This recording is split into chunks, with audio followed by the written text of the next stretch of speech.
What's going on, you guys? My name is Rayge, and we are back today with a very hot and contentious topic here, being the boosted experience points for accounts right now. I'm sure that you guys may have caught wind of this already. Mobile Gamer made a really good video on it because he started an account, obviously, with his wife, and they were able to capture that there are some pretty sizable differentials between some new player accounts right now. So I do want to kind of analyze it a little bit and talk about the pros and cons, but as well as what my thoughts are, and especially coming from a free-to-play player in the game. So first and foremost, guys, we know that with experience points, it takes like forever to get even to where I am at right now, right? I mean, being level 97, progressing towards 100, but it can take well over a year. If you started right now, and to get to the bulk of the end game content, it takes up a lot of time.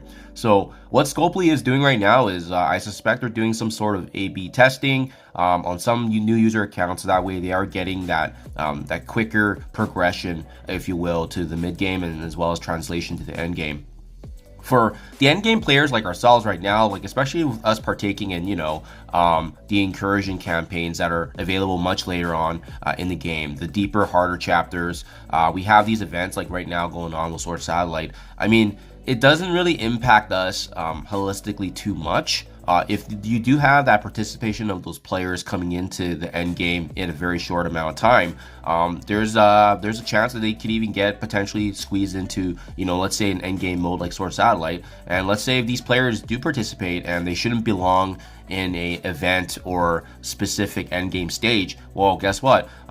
It does actually bode well for us, right? I mean, for example, the bigger pool that you have of players being participating in this bracket, the 1 to 5% is going to expand even wider, right? So it really just depends at the end of the day. But in my honest opinion, the end game players shouldn't be affected too much. But if there is an addition or infusion of new players coming into this end game stage, it bodes better for us, because our percentage here of the 1 to 5% does expand, right? It's kind of, thinking about it in terms of math terms when you're doing an exam, the more students that you have in a class, you have a better chance of doing well if it's bell curve. So in this case, it does bode better for the end game players if there is actually a new infusion of people, because it pushes up the percentage levels, which means the rewards for the end game players do get better, whereas the players that get to the end game, maybe they don't belong there just yet because they're still learning the game, but they got there at an excelled rate.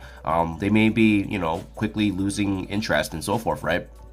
But it's definitely an interesting situation right now, because I think the biggest frustration is 100%. It's coming from the new players that started, let's say, 2-3 months ago, versus us that's already been in the end game for quite some time. So there's no impact really to us, but players that started a couple months ago are seeing significant differentials. I mean, you could be, right now you could be level 65, and then the boosted account could be very well 75 right now. That's how big of a difference is. And those 10 levels could take months. Honestly, it could take months to catch up. So I think that's really one of the big frustrations. The other thing too is, because these players are getting access to the higher levels quicker than they should be, there's more game modes being available, right? Like, I think Cosmic Crucible opens up a little bit later. I think it's like level 60 or 65.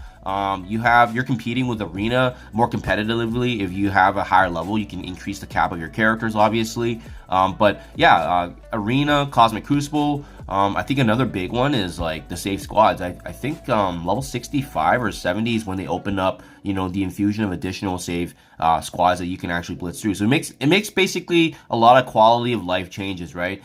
Same with I believe the daily login as well, the automatic login. It only triggers at a certain point when you have the 7-day streak, but as well, I believe it only kicks in, or maybe I'm thinking the raid sim option comes in. But regardless, some things are level capped. And by having these new players that get access to this sooner, they're going to be able to enjoy the quality of life better.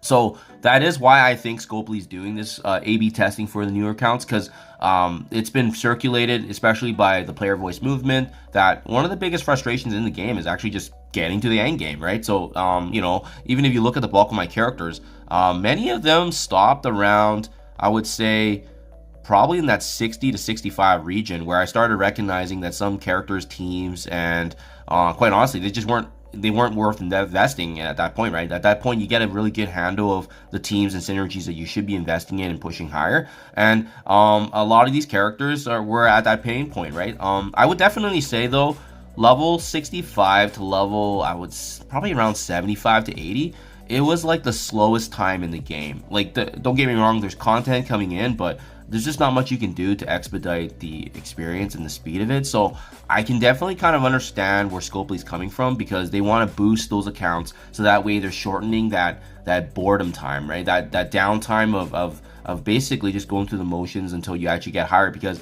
there's way more things to do in the end game, especially when you're competing in player versus player content, the incursion raids, and so forth. I mean, there's just much more content available in the end game, so I can understand where the reasoning is coming from. But I think they're gonna have to take a step back here and assess, how is that going to be fair for the players that did not get this bonus, right? And I'm looking at folks that actually even spent money in the game too, right? Time Heist is a great feature in the game.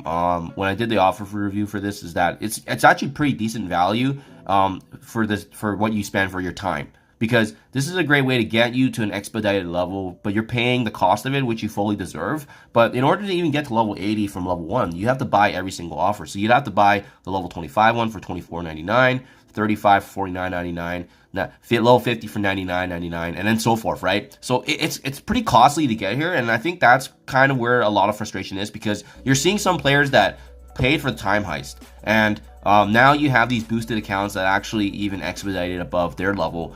So that is definitely something that needs to be addressed, I think, in the community, because it quite frankly is not fair, right? But I'm gonna leave that with them, though. This information is already circulated, so they probably will need to address this sooner rather than later, as it's not going to be something that players will forget. And honestly, if you want players to maintain integrity and want to be playing this game, we need to have that communication. But I don't think it's the worst thing to have boosted accounts. I think the way that this was discovered is kind of why there's a lot of backlash right now, right? I think the boosted idea is actually phenomenal, especially if you intentionally plan it for a specific level area, right? Like I said earlier, there was like a pain point with level anywhere in that level region from level 55 to 75. It was gruesome. It was basically just logging in, doing as much XP as you can, but it was a true grind. You weren't really getting much, because there's also the concern of the materials, right? And that's the other thing too. I think most players also have to recognize that although the commander level is going up, that doesn't necessarily mean they're getting more training materials. They're getting more T4s and so forth. I think it's pros. That's why I do like to analyze the negative as well, which is the fact that players are getting a boost is great, that they're progressing from a level standpoint, but the more content's opening up and so forth. But that doesn't mean they're getting more training maps. That doesn't mean they're getting more T4 materials for them to utilize, right? They're still going to need to somehow earn that, and even progressing at that fast of a rate, it may actually be more damaging, because when we were going through the raids initially, I started working through from, I believe it was like Ultimus raids, the Greek raids were good, then finally Doom, and then we finally had Incursion, right? So there was a progression system for us to maximize the amount of experience we were getting, but as well as learning the game, learning the different teams as we go through the week to week. But yeah, I think the boost is potentially a good idea for new accounts, but they need to make it across the board so that way it's not inequitable. I think that's the biggest thing. How this was discovered is truly the issue, but overall I am a fan of it. I do like the fact of the mid game getting shortened, so that way more players are heading into the end game, and that's where all the fun content is, right? It makes my videos more relevant too, because I'm making videos typically for the end game because I'm in the end game, but I try to make them free to play friendly as much as possible with my teams. But sometimes it's just not possible, right? And you see that kind of with my Source Satellite guides, where I do need to bring in some of my best characters like Super Scroll, and that may not be a character that's available for everyone. So getting players to the end game means they can unlock the end game content better and faster, and an opportunity to actually grow this game at an expedited rate. So I can see where they're coming from, but I don't think there's a right or wrong way to do this. I just think that the way this was found out was poorly communicated, and they do need to address the concerns now of the folks that feel like they've been cheated out of this opportunity, because everyone should be treated exactly equal, in my honest opinion. So let me know what you guys think in the comments below, guys. Do appreciate hearing back, but I know this is a hotly debated topic, but I just wanted to quickly share this with you guys. Thank you for your time as always, and I'll catch you guys in the next one.